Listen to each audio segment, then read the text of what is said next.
Let's talk about something that sounds like a conspiracy, but is actually a core feature of the modern financial markets. I'm talking about market manipulation, not as a tool to break the system, but as a tool to fix it. At least that's the justification. The most sophisticated firms don't just respond to market inefficiencies, they step into chaotic, mispriced markets and get rewarded handsomely for it. That's not illegal. In fact, it's often celebrated as arbitrage or market making. But here's where the conspiracy, or at least the debate, starts to creep in. When these firms are armed with so much liquidity, they don't just close a spread, they begin to move that spread. They don't just fix a broken price, they influence where prices might break next. Let me give you a very simple example. Imagine a player worth $100 million enters a $700,000 market. Just by showing up, their size alone distorts the whole playing field. If they decide to focus on one index and actively trade all sides of it, buying, selling, hedging, shifting positions, they can push prices in either direction at will.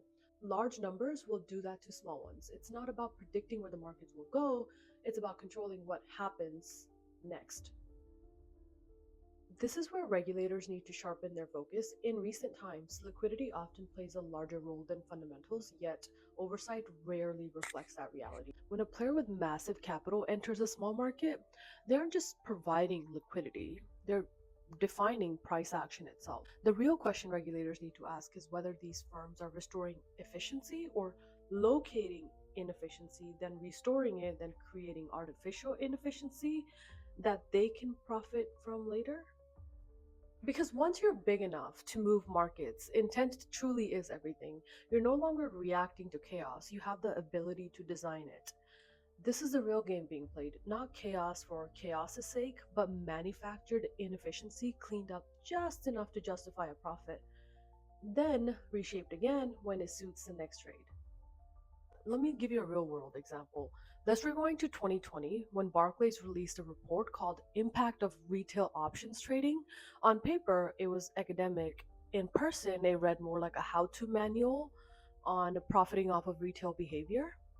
At the time, retail traders were flushed with stimulus checks and piling into short dated call options on tech stocks. They weren't buying Apple as a long term investment, they were buying a cheap lottery ticket, hoping for a quick price spike. The flood of retail demand distorted options markets in an extreme way.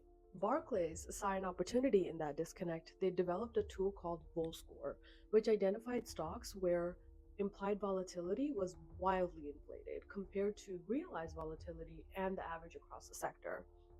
Their strategy was to sell expensive options on these mispriced stocks. They maintained a delta neutral position using underlying stock to hedge their exposure. As volatility inevitably mean reverted, they collected just the premiums. In simple terms, retail was pricing in massive drama that never occurred. Barclays sold them insurance at a premium and pocketed the difference when everything stayed calm as it was going to. It wasn't fraud, it wasn't illegal, it was monetizing greed that retail investors injected into the system themselves.